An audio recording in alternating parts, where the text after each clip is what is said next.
So Monday morning, we heard from Justin Ford. And we heard about who is your who, right? Who is the person that's going to help take you to that next level where you want to go? Yesterday, we heard from Ed, and he said, you're the one.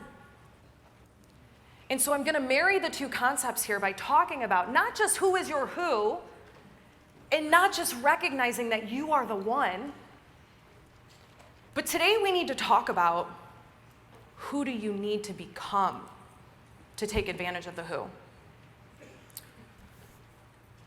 In the last 6 years of coaching full-time, right, and coaching our coaches, I've acquired probably close to, if not 10,000 plus hours of coaching and personal people development hours, whether it's with our coaching clients, whether it's on Zoom, whether it's on stage, or whether it's with the coaches that I have the privilege of working side by side in coaching for them to coach their clients.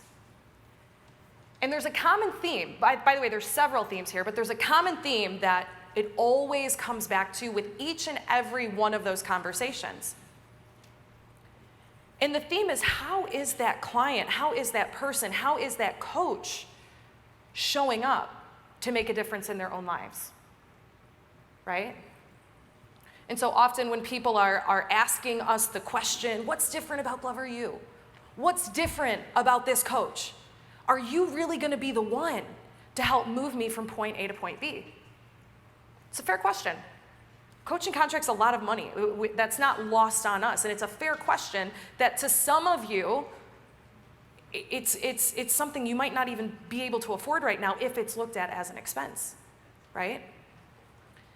So here's the uncomfortable but freeing reality. You get to decide that.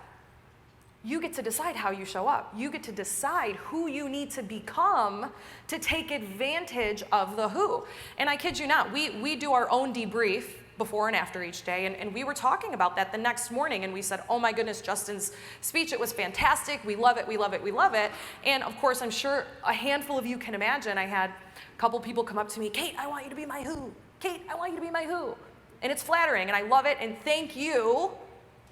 But I need you to be the who for yourself. Guys, I've coached a lot of people. I've coached the Justin Fords.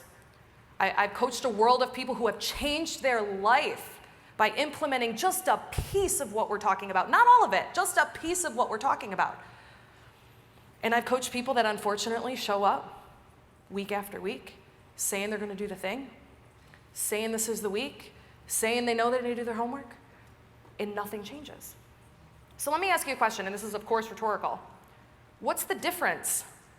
Am I a different coach for that client than I am for Justin Ford? I mean, there's versatility, certainly, right? Am I giving them less valuable information? The answer, of course, is no. So what this comes back to is, how is that person showing up? So what I'd like to talk about today is, what are 6 key traits and behaviors of the coaching clients that are not just winning, but winning right now. Can we all agree that this is a different market than it was 12, 18 months ago? Raise your hand. Who's experiencing a different market? Guess what that means? You got to show up different. If you're showing up the same way you were showing up 12, 18 months ago and wondering why your business hasn't changed, it's because you haven't changed with it. Okay? And so I say that not to discredit the who, but to make sure that every single one of you understands that the who starts with you, and then the who appears. The who starts with you. We heard a lot about Phil Jackson and Kobe Bryant and Michael Jordan. And by the way, I had no idea who Phil Jackson was until Justin spoke. I'm not really like a sports person. In fact, at Coffee with Coaches, I referred to Michael Jordan as Michael Jackson. So if that tells you anything, I have no idea, right? And so we heard a lot about Kobe Bryant's accomplishments, Michael Jordan's accomplishments. And they're profound, right? And then we talked about Phil Jackson and how Phil was the coach that took Michael Jordan from point A to point B. Phil was the coach that took Kobe from this winning season to that winning season. Phil chose them, and they chose Phil. There was probably hundreds of other basketball players that Phil Jackson could have decided to lean into, but he leaned into them. Why is that? What was different about them that caused Phil to go all in on them versus the hundreds of other players that he's had the privilege to coach? What made them champions over the hundreds of other players that he coached? Did he tell them some secret he was unwilling to tell other people? Or did they show up different? If you want your Phil Jackson, you have to be the Kobe. You want the best of the best, you have to show up for the best of the best. And ask yourself, what am I committed to changing? How am I committed to showing up for this opportunity so that it doesn't go wasted? Here's the reality. Some of you have the who in your life, and you've had the who for a long time, but you haven't shown up to the who in the way that they've wanted you to. You haven't shown up for them. We got to make a decision on how we need to show up for the Phil Jackson in order to be the Kobe, okay? So we're going to talk about some choices today. Who do we need to become in this process, on this road to our unreal life? Who do we need to become? Because guess what? The harsh reality is, if we were already that person, we would be living that life. And if we're not living that life, we're not the person yet. So I want to start with number one, okay? And this goes across the board, and this is back to the basics. What is one of the number one skills, traits, behaviors of our top coaching clients right now on why they're winning? Why their business is going to keep going forward, regardless of whether or not they're on track for their goals. That's not what I'm talking about. Why are they going to win through this? And the number one, and arguably the most important right now, they commit to mastery of the basics. They commit to mastery of the mundane, the boring stuff, the stuff you were really hoping I wasn't going to talk about today. I know. But I can't lie to you guys up here. But first, let's talk about, what does mastery even mean, right? We hear this phrase, oh, I'm a master at prospecting. I'm a social media master. I'm a master at this. What does that even mean? By definition, by the way, mastery is 10,000 hours over and over and over again of a specific skill. 10,000 hours. So let's be clear, you could be good at something, and you can be really, really good at something, but you don't become a master until you get to 10,000 hours, by that definition. Some of you haven't even been in the business for 10,000 hours and you're calling yourself a master, right? So when you think about 10,000 hours, just to articulate this a little bit differently, 10,000 hours is 60 weeks, 60 weeks, if you worked 24 hours a day on a specific skill. If you worked 24 hours a day on prospecting for 60 weeks straight, no days off, no naps, no food, no beverage, nothing, in 60 weeks you'd become a master. If you want to cut that time in half and say, Kate, I want to sleep, but all of my waking hours I will go ahead and prospect, that's 120 weeks. Okay? So I want to create that picture to share with you guys that you might be good at something. In fact, you might be really good at something. But until it's gotten so boring, so mundane that you can do it in your sleep, that you can walk down the hallway and handle objections from people every which way, we haven't mastered something. So last night, Kathy and I, we got dinner with two great clients. And one of the clients, Lee Rosa, he's somewhere in the audience. Lee, where are you? Where are you? Right there. Lee Rosa. He was one of my first early mentors, by the way, when we were back in the Mike Ferry organization. Maybe 08, 09. And Lee was a role play partner. He was an accountability partner. I mean, he saw me grow up in this industry, right? And so, of course, Kathy, you know her background. And we were talking about last night at dinner, believe it or not, we still talk about this in our free time, the power of scripting and dialogue, right? You'd think we'd have something more we want to talk about at dinner, and yet there we are talking about how important it is to script and dialogue. And so I don't remember which one of us started it, Kathy or Lee, but we started rattling off the Mike Ferry listing presentation as fast as we could. Hi, my name is Kate. I'm so excited to get your home on the market and get it sold. But before we get started, can I take a quick look around? Okay, great. One of three things is going to happen tonight. And we were both like laughing to see who could say it the fastest. And I'm like, this is absolutely insane. The people around us are like, what cults are they a part of? And it's the cult of making money. That's the cult. Okay, but here's the point. And Lee, I guess I can't speak for you, but I have not looked at that script in easily 5 years. But I can say it verbatim. How long did that take me? It took me 30 days of writing it out every single day and chanting it. 3-0. And now you could pick any line in that script and pull me in the hallway and I'm on track. I know exactly what I'm saying, when and where. That's mastery. I haven't seen the script in 5 years and it's inside of me. So you think if I go on a listing appointment, I can add my flavor and add my personality to it to make it not sound so robotic? Absolutely. Which is, of course, what we encourage all of you guys to do in your skill work as well. So back to number one, they commit to mastery of the basics. So while I'm sure a handful of you, if not all of you, know what those basics should be, right? But for the sake of getting crystal clear about what it is that all of us need to be focusing on right now when it comes to mastery, to get crystal clear about it, it's really only a few things. In fact, you don't even need your whole hand to count them. I'll make it really easy. The first thing they commit to master is their skills, okay? Low-hanging fruit, you know I was going to say that. Their skills. And the question is always, Kate, what skills should I be mastering? Well, what lead source are you going after? What's your conversion rate on listings?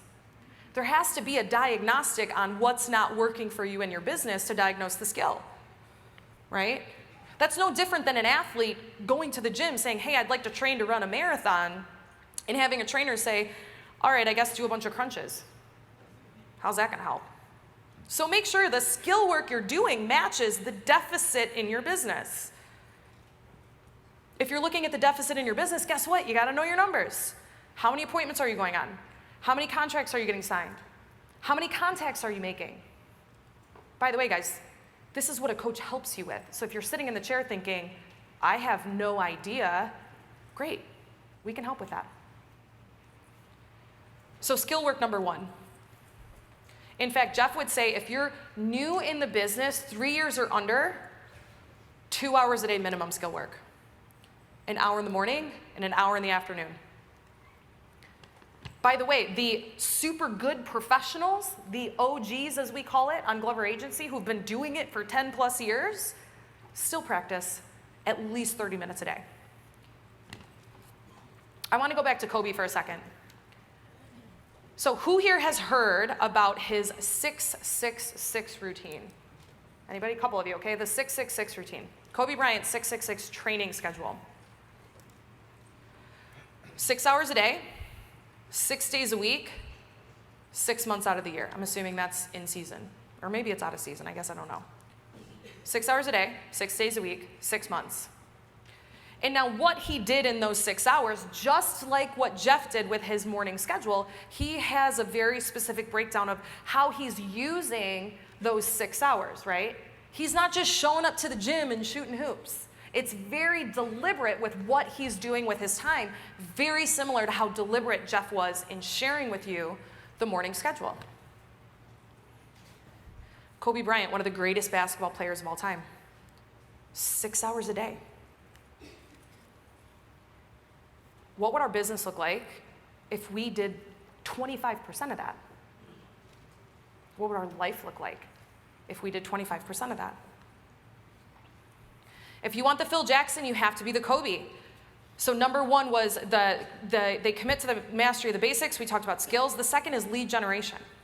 Okay, now lead generation, yes, there's skills involved, but there's also a level of resilience, a tolerance for rejection, a tolerance for boredom.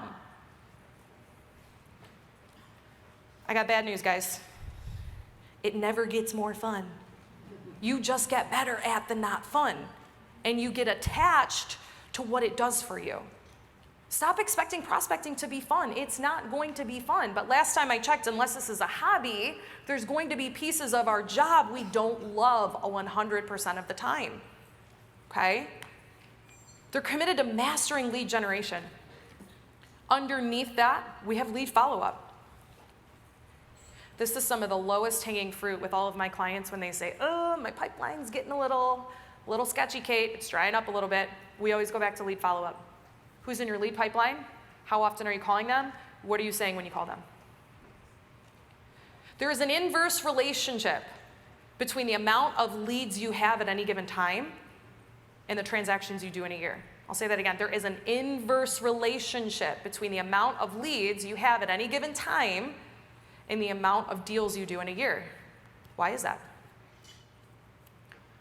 Because the more leads you have in your CRM, the more comfort you take in thinking one of them is going to amount to something. And by the way, they might. In fact, a chunk of them will. But the challenge is when you see a CRM full of 100 hot leads and 2 or 3 of them are ready to go in the next week, what are the chances you're going to find them at the time and they're ready to list? So you have to get intentional about your lead follow-up, but before that, you have to get intentional about what is your definition of a lead. Timeline, motivation. That's the definition of a lead. What is their timeline? What is their motivation? And their timeline needs to match the urgency for you to hit your goal. We've known this for years, 10 plus years. The longer the timeline of a lead that you consider a lead, the less deals you're gonna do in a year. Here's what that means. My clients closing 100 plus deals a year, their leads are 21 days or less. That doesn't mean we're throwing out the other ones. That just means that's what their focus is. So when I ask them, how many leads do you have right now? They maybe have 3. And if that's not enough, they pick up the phone and they find more. The agents I've talked to who are struggling to hit 25 deals a year are struggling to hit what they would consider their bare minimum. Oh, I got 100 leads. So there's more on that, right? And this talk is not specifically about lead follow-up, but we got to pay attention to that. We got to pay attention to what are we actually considering a lead that's going to help take our business to the next level. So we had skills, lead gen, lead follow-up, and of course, guys, a canned presentation. They master their canned presentation, just like at dinner last night. Well, I wouldn't say that was a listing presentation. They master what they say, how they say it, and it's a touchy subject, but I'm going to say it. Get ready for it. How the heck are they showing up? How do they dress? What do they drive? What do they look like? How do they conduct themselves? Now, this is not to put anybody in a box. You show up as you, okay? But you have to accept the fact that your clients are judging you before you even open your mouth. And if you're okay with how they may or may not be judging you, own it. But we can't complain about the business we're not getting if we're unwilling to audit our entire presentation, not just what we're saying and how we're saying it. But Kate, I want them to like me for me. It's not about you guys. It's about your client. And if you're unwilling to adapt to be the top service provider to help them because you want to be who you are, what's your motivation here? Are we here to help people? Say yes. Yes. Show up in a way that makes it easy for them to hire you.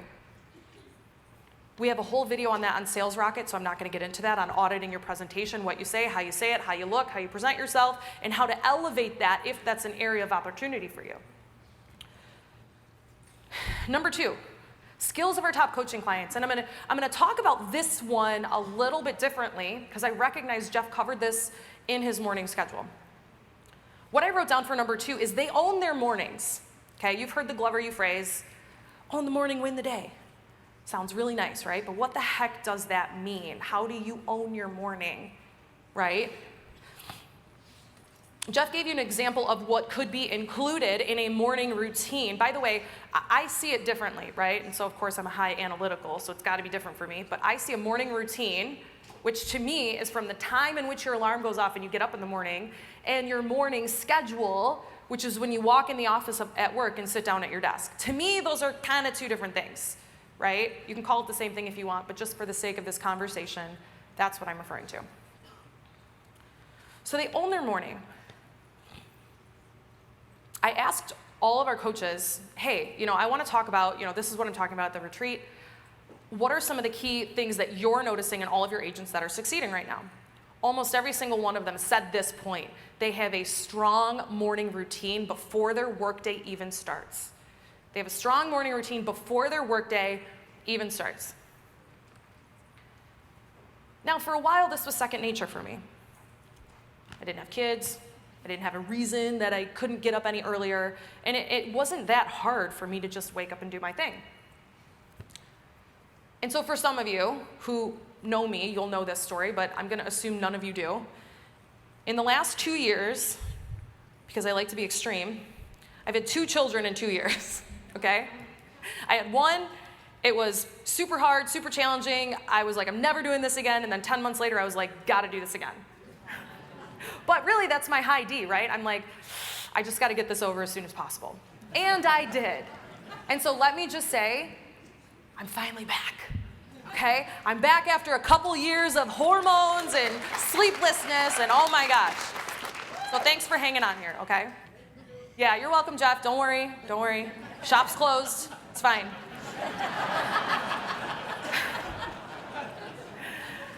But I want to tell you guys something, okay? As I'm sure you can imagine, 2 children under 2 rocked my world, okay? Rocked my world. I'm not sleeping. I mean, that's the only thing I can think of. I'm so tired, I'm blacking out, basically. I can't focus on anything, okay?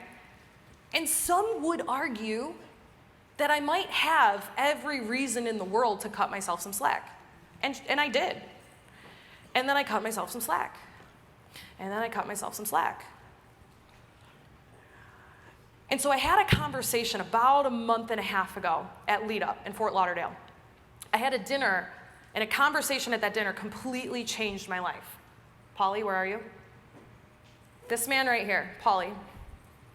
He's one of our top one-on-one coaching clients. And this man is an animal with a capital A, okay? First of all, just for some context, and I know nothing about this until he started talking about this at dinner, he's a Brazilian Jiu-Jitsu world champion black belt. So, maybe a little bit intense, okay? A little bit intense. So we're having dinner, we're talking about Lead Up, and somehow the topic of morning routine came up, right? Because guess what? High producers, high achievers like to talk about things that make them better. They don't talk about people. They don't want to talk about politics. They're not talking about, the latest episode of Real Housewives of Orange County, although that's a good show. They're talking about how to get better. And so we're talking about morning routine. And I caught myself. I'm like, yeah, I'm not really sleeping through the night, but as soon as my daughter starts sleeping through the night, yeah, I'm gonna get back on it. Yep, as soon as this happens, I'm gonna get back on it. Just gotta do this, and then I'll get back in the gym. And I was like, oh my God, I'm doing it. And so Paulie was like, yeah, no, I've got a morning routine. And I was like, all right, let's see it. And I expected him to be like, I wake up at 5, I do this, I do that, I work out, and then I crush it. I'm like, okay, cool. So he's on his phone, and I'm like, all right, bro, it's kind of rude. What are you looking at? And he pulls up his notes section, and he shows me his morning routine. I'm like, what the heck is this? And it's line by line. 5 o'clock, wake up. 5:05, sit up in bed. It's probably sooner than that. 5:06, drink 24 ounces of water. 5:07, brush my teeth. 5:08, use the bathroom. I'm like, bro, what are you doing? Why are you listing all of this stuff? I get it. You do your morning. He's like, no, you don't get it. Unless you list out with intention everything you're gonna do, you're not gonna do it. I was like, shoot, okay. Sounds about right. So I sat with that, right? Because high C, I got to process that. What the heck does that even mean? And so, I had some questions on him, the next day at dinner. We had dinner. All right, what does this look like? And he walked me through making some of those decisions for myself. Because I realized that I'm not unlike you guys. I'm human myself. And I was slipping into, okay, when my daughter sleeps through the night, I'll do this. One day this, one day that. And the reality slapped me in the face around lead up. My daughter was 6 months old. She's not a newborn anymore. She's a baby. It's gonna suck for a while. What do you wanna do? Do you wanna suck with it? Or do you wanna make a decision that something's gonna be different? And I was like, God, okay. I guess I gotta make this decision. I have to decide that even though it's hard, I'm gonna do it anyway. And so even though Paulie didn't sign up for this at all, I texted him on the first day, up. And he was like, okay, I guess we're doing this. And so every day since then, and even on this trip, at 5:05 in the morning, I get a text, up, up. And then we go on our morning routine. And after this, we're gonna be tweaking and adjusting to master that. They own their morning. Now here's what I realized that I didn't anticipate, and I was like, wow, this is a no-brainer. I kept thinking about a morning routine, and I kept thinking about the lack of sleep, and I kept thinking about, oh my God, how could I possibly get up any earlier? Oh my gosh. I kept thinking about it taking from me in a season when I was like, I don't have any more to give. After the first day, I was like, this is taking nothing from me. This is giving to me. This is giving me energy. This is giving me space. This is giving me capacity to show up for the people in my world that I love. This is giving me peace. This is giving me an hour to myself where I'm not mommy or Coach Kate. I needed that. And I didn't realize how bad I needed it until I started doing it. Not everything is a subtraction. Sometimes it's an add. So not just your morning schedule at work, but I want you to really think about how intentional are you with your morning routine? How intentional are you about my alarm goes off, I sit up, I drink 24 ounces of water, I take my vitamins, I take my protein shakes, I walk downstairs to the gym, and then I lift my weights. If your morning routine doesn't look that detailed, go back to it. Don't steal Paulie because he's my accountability partner. That's number 2, they own their mornings. Number 3, and this is a big one, guys, and it's not just for this market, but it's for any adversity out there. It's the difference between people that I know, they could be at the bottom, they could be at the lowest low of their life, and I can look at them and say, oh, you're gonna be fine. You're gonna win. And I can see people who I know aren't gonna make it through this. And this is the key why. Adaptability. Adaptability. They let go of what worked, and they're curious about what works. They let go of what worked, and they're curious about what works. Here's why that's hard. Some of us, and by the way, there's absolutely nothing wrong with this, some of us have built a business based on personality, right? We socialize. We're gonna network, and they're working with me because they like me. Now, they might like you, but let's be really clear. They're working for you because of the service you provide. And so what happens is when that source gets smaller, instead of making a business decision about how, when, and where to supplement with something else, they're stuck in the hurt of why they're not being chosen anymore. They're stuck in the hurt of, oh my goodness, all of my friends and family used me last year and my database is dried up. Nobody's even calling me anymore. And that hurts. It hurts when what's worked before stops working. And so the natural tendency we have when we're in this conundrum is, how do we fix it? Maybe I'll throw one more client event. Maybe if I send an ice cream cone to their house, they'll use me. You guys, they don't want to move, but thank you for the ice cream. Okay? You could blast your database 100 times a year, and if they love their house and they love you, they're still not moving. You can't send them enough cookies to cause them to list their house. Adapt. Add another source. Imagine this. The energy that you take to make what's not working work, if you applied half of that to a new source, imagine where your business would be. You have to be willing to adapt. And I'm not just talking about sourcing your business, although I would say that's where I see it show up most often right now. You have to have the ability to adapt. It's okay to absorb the blow. Oh, this sucks, this isn't working anymore. Put your mask back on. How do you make this work? We have to be solutions focused in this market, not problem focused. You have to be solutions focused. You do not have time to stay down. You don't have time to negotiate with reality. Oh, this is the worst second quarter I've ever had, but that's okay. Something's going to change in the third quarter, and it's not going to be me. You don't have time. If you're not auditing your business on a week by week by week by week basis, you're running out of time. If someone's not asking you about your production every single week and helping you get over the hurdles, you're running out of time. And you can have all the tools in the world, you can go to all the classes you want, but nothing's going to give you back that time. What do you want to do with that time?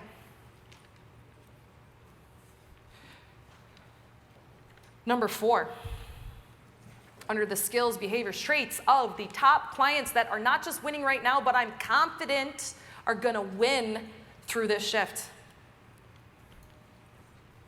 You can write down the word clarity. But what I'd like to say is they have clarity of what they're doing and the why behind it. So Jeff said something interesting from stage. I can't remember if it was yesterday or the day before, but he said, you guys, it's not work to me, and we have to find a way to make what we're doing every single day fun. And I'm going to counter that. No, you don't. You have to find a way to create meaning, intentional meaning behind what you're doing every single day. Now listen, Jeff is an odd one where he does have fun every single day with what he does. Truly, he does. But we can also accept the fact that just because it's not fun doesn't mean it's not important to do. But you're the one that determines the level of importance, and the level of importance is only determined by your intensity with your purpose. Finding clarity only happens when there's extreme purpose behind the work. Then the work is not the obstacle. The work is the path. You guys have probably seen this quote, heard this quote before. It says, doing the work is the shortcut. Doing the work is the shortcut. And so they have clarity on not just what they need to be doing in the morning routine and their skills. That's fine. They need clarity on that too, yes. But they need clarity on, like, why are they marching up this hill? On the days that are hard, why are you giving it one more day instead of quitting? Why are you still here? Some of you maxed out your cards to be here. Some of you max out your cards to still pay with coaching, and I love you guys. The fact that you're that close and you're still holding on to your coach, let's give you guys a round of applause, seriously. You know what that tells me? That tells me that that client has chosen that coaching is an investment and a lifeline they cannot lose in this market. Not an expense that's taking from them. It's like their morning routine. It adds to them, it doesn't take from them. So we have to have extreme purpose behind what it is we're doing, but more specifically, why we're doing it. How do we get extreme purpose? How do we find that purpose, Kate? I know I need my why. I know I need my purpose. You got to realize you have something to lose. We all have something to lose. Like Ed talked about yesterday, you have to realize your time is finite here. Like Jeff said from stage, you have to realize that eventually we're going to run out of time to make the impact we want to make, to be the parents we want to be the spouses we want to be, to have the level of fitness we say we're going to get one day. Guys, we're running out of time. And like that realization I had at dinner with Polly, I was like, man, this isn't going to change. I have to change. If I want more, I have to change.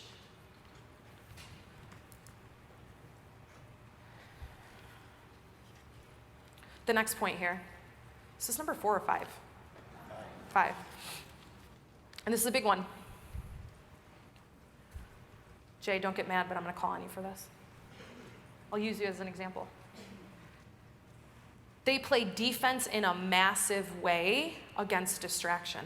Defense in a massive way against distraction. Jeff just gave you a beautiful morning schedule. He told you exactly what to do, when, and how. Guess what? Doesn't mean anything if you don't know how to say the word no. Doesn't mean anything if you don't know how to set the expectations with the people in your world that here's what I do from X time to Y time, I'll talk to you later. I just had that conversation this morning with my husband. Sending me all the kid updates. Love it. I don't want to know that our house is on fire right now and my toddler just, put my cat in a chokehold. I don't want to know that. I'll text you after I'm off stage. I said, unless someone's dying, don't talk to me right now. He's like, got it. Okay? Unless someone's dying, please. I don't want to hear about it. I don't want to know about it. There's a book I recommended to Shelby. She was the one that asked at the luncheon, hey, how do I do all these things? I was like, girl, you got to say the word no. Practice boundaries. And I know that's a shiny object word right now, but it's real. Some of us are caught in this habitual people-pleasing mode, and we try to be everything to everyone, and we're so afraid of ticking somebody off that we're willing to throw ourselves under the bus just to save face. Guess what, guys? If you're interacting with an adult who's not a toddler, which I have to specify because I interact with a toddler a lot more than I thought I would. Holy crap. The questions, the timeouts, the no, don't lick that, Holy crap. You guys lied to me, by the way. This is so much harder than I thought. Ellie, you lied. You lied. Jen, you lied. You have to learn to say no.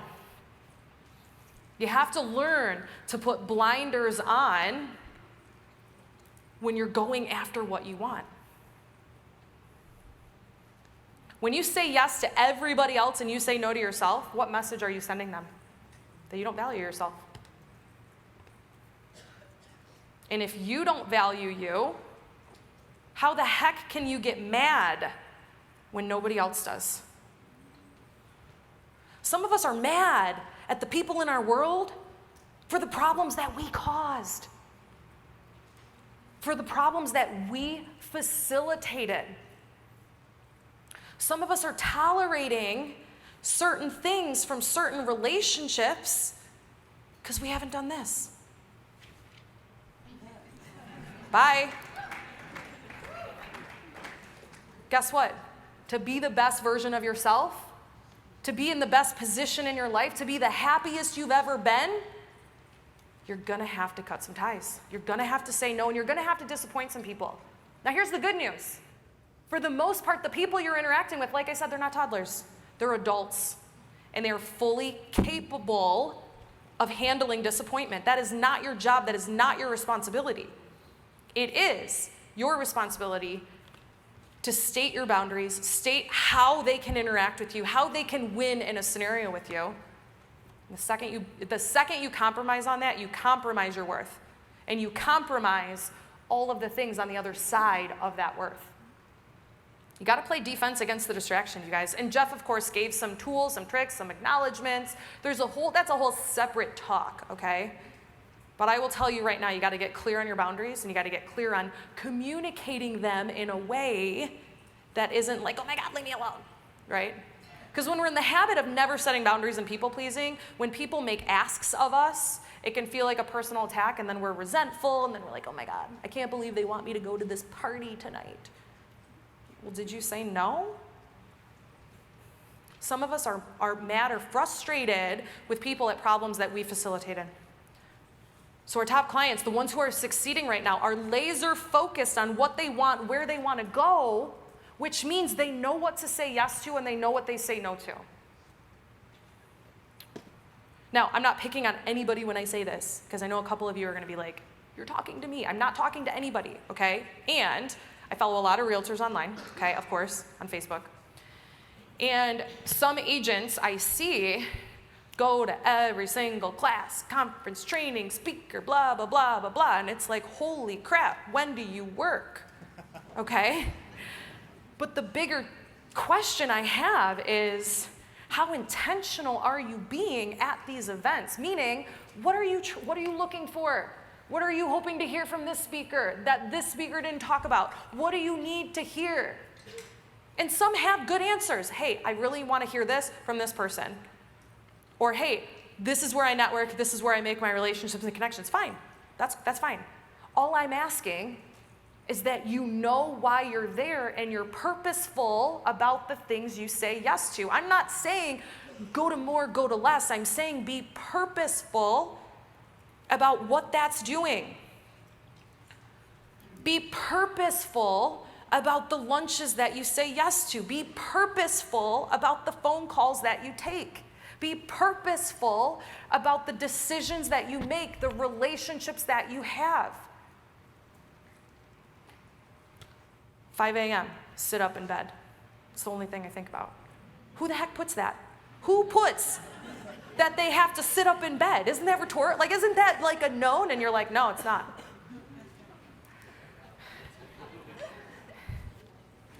Next, almost the last point. You guys knew this one was coming. They're coachable, and they lean in hard. They're coachable, and they lean in hard, okay? Now, you would assume they signed up for coaching. Aren't they coachable? No. Sometimes, and they might not even realize it, but sometimes clients sign up for coaching to look for expensive validation on what they're doing is fine. Well, this is why I'm doing it, Kate. Isn't this like kind of okay? Yeah, if you want to stay the same, it's great. And I truly mean that. I'm not here to change the people who don't want to be changed. And there's a lot of you running amazing businesses that you should be really proud of.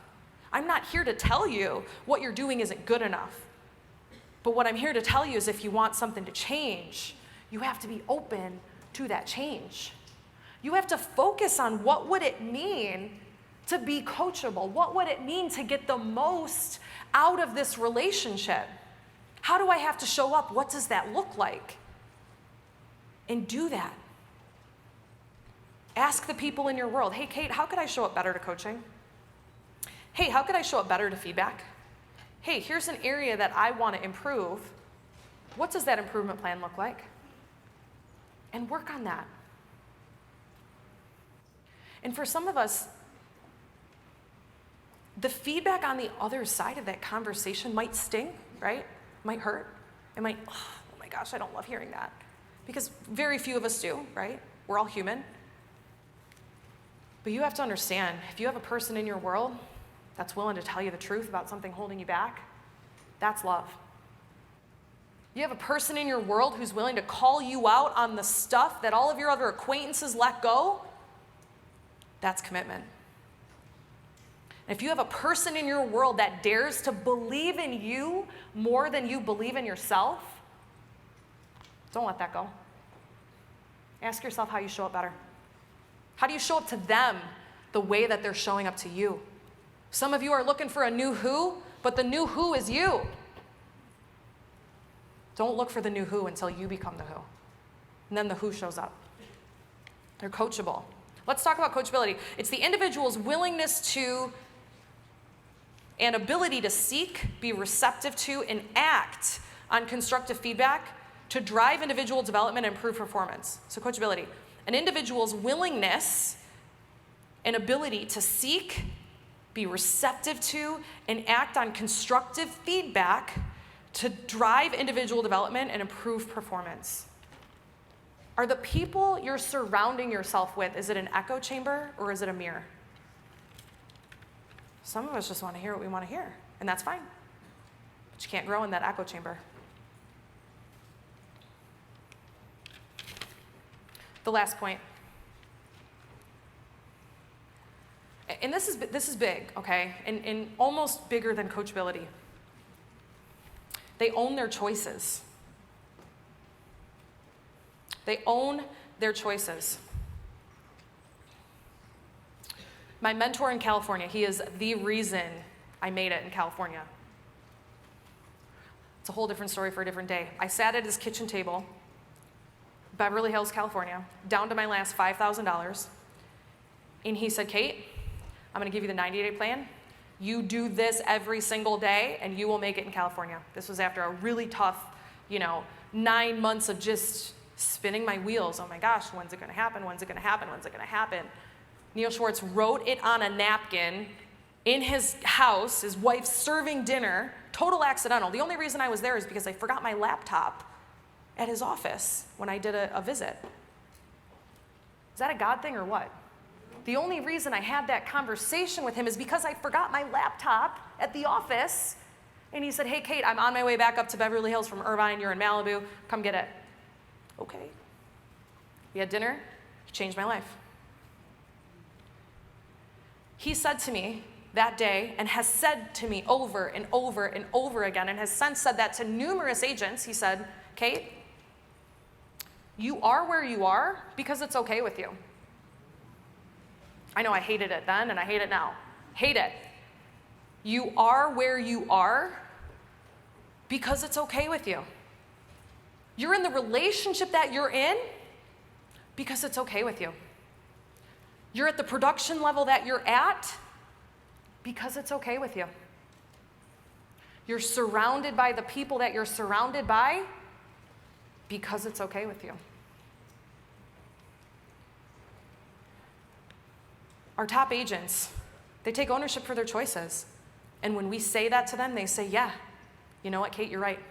I am where I am because it's okay with me. Every single choice we make every single day is a choice for the life we want, or it's a vote for the life that we currently have. Every choice we make is a forward momentum, proactive decision, or it's a passive step back. Most of us think of choices as forward moving. I'm going to make this choice. I'm going to make this decision.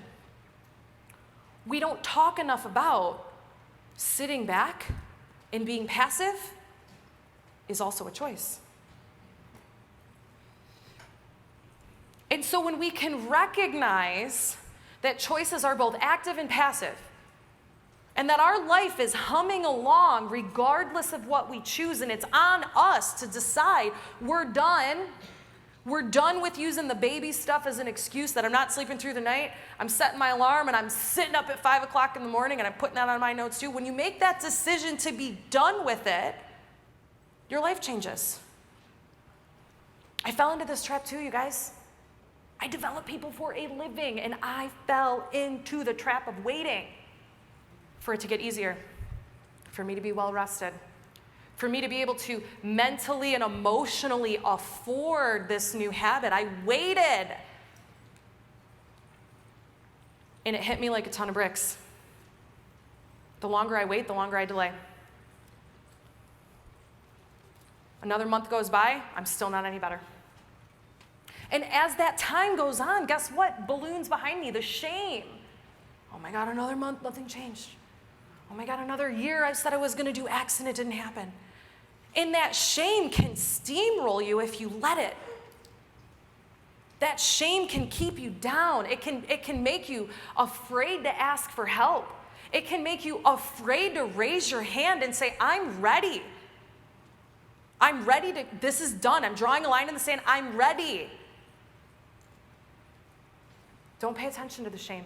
It's done. It's over. It might be there. But here's what you can do. You can look at your life tomorrow. You can look at your one more day. You can look at your Phil Jackson. And you can make a different decision. You can make a different decision to show up better, different, stronger than you've ever shown up before.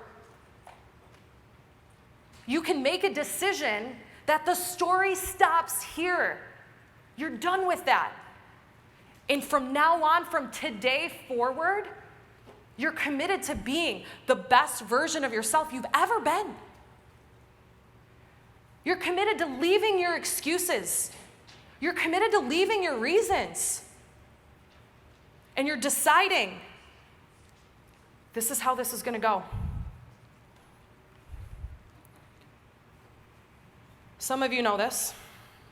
Some of you don't. And I honestly, until this moment, I wasn't sure I was going to share this, but I am. Last week on Monday, my mom went through a routine procedure. She's 65. People get older, it's fine. My dad calls me. Some of you know my parents, by the way. They're at these events, buzzing around, setting up florals, setting up swag. They are the people behind the scenes that make it happen. They would never miss this for the world.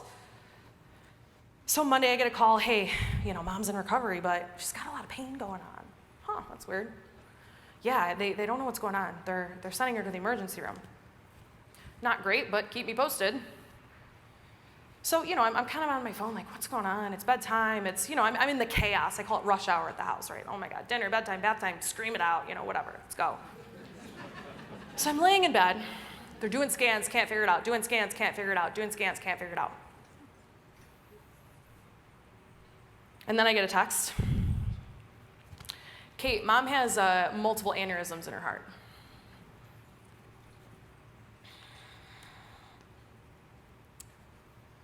So the next day, my Tuesday crew, you got the email from me. Hey, I'm around, but I gotta go to the hospital.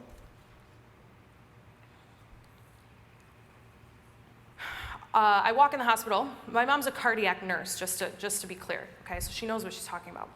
My mom's a cardiac nurse, and I walk in, and she looks me in the eyes, and she says, Kate, I'm not gonna be okay.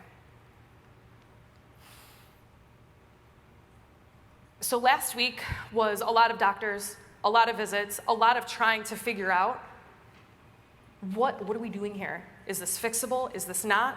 What's happening? Talk about a God thing.